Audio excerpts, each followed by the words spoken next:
Hey guys, welcome back to the channel. Today we are going to review the Past Life Oracle card deck by Brian Weiss and Doreen Virtue.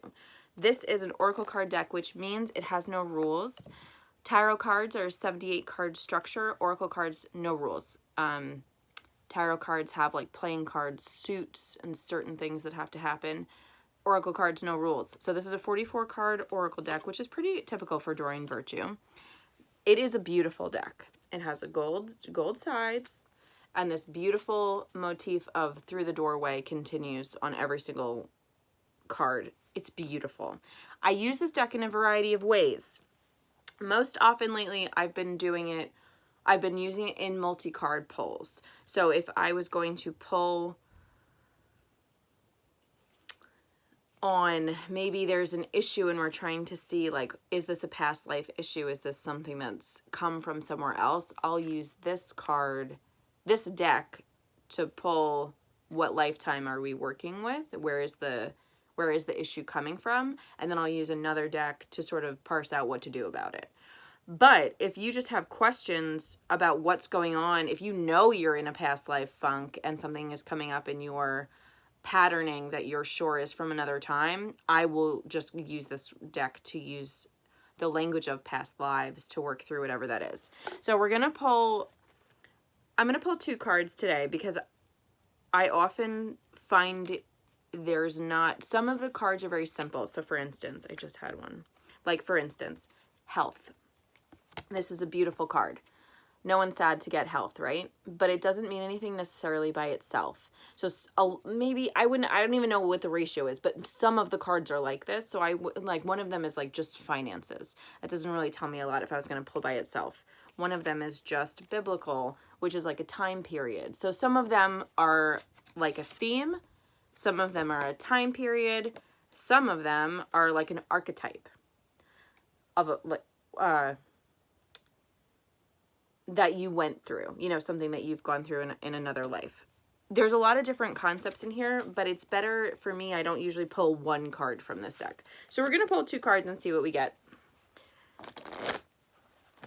Oh, they're so nice. They're the perfect size. I love them.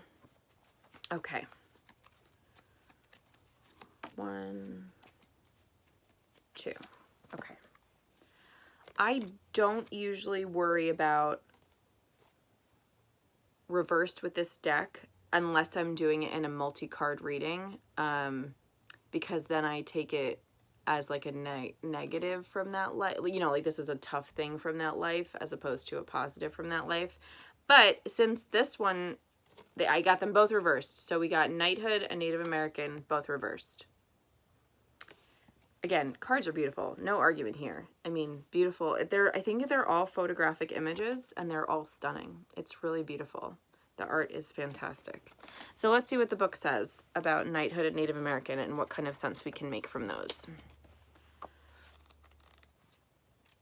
I forget. This is, the book is pretty helpful. It is set up alphabetically. So you can go to the beginning and look up the page number if you'd like, or you can just flip through and sort of figure it out. It's pretty good. I'm happy with how this is set up. Some books can be very inconvenient. This is not one of them. Okay, so knighthood. Once a knight, always a knight. You receive this card as validation of your inner knighthood. Whether you're a man or a woman in this life, you have the heart and mind of a knight. Most likely, you've long had a fascination with tales and images of knights. You may collect knight figurines, decorate with knight-related artwork, and even dress up as a knight during costume parties. In relationships and careers, you're drawn to defend those who are weak or vulnerable. You may choose a profession that puts you into a protector or guardian role. It's essential that you only work for organizations that you fully believe in. As a knight, you're loyal to those who earn your respect. Otherwise, you're not happy. So that's knighthood. And then Native American.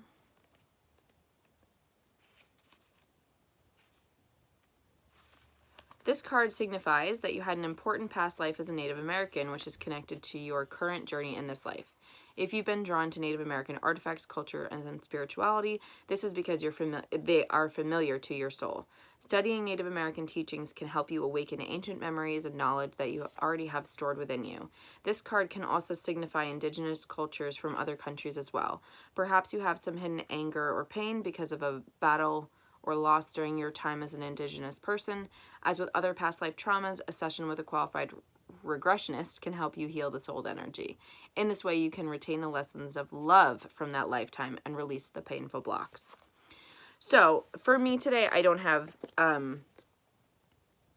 didn't really ask a question. So I already knew that these are lifetimes I've had in the past.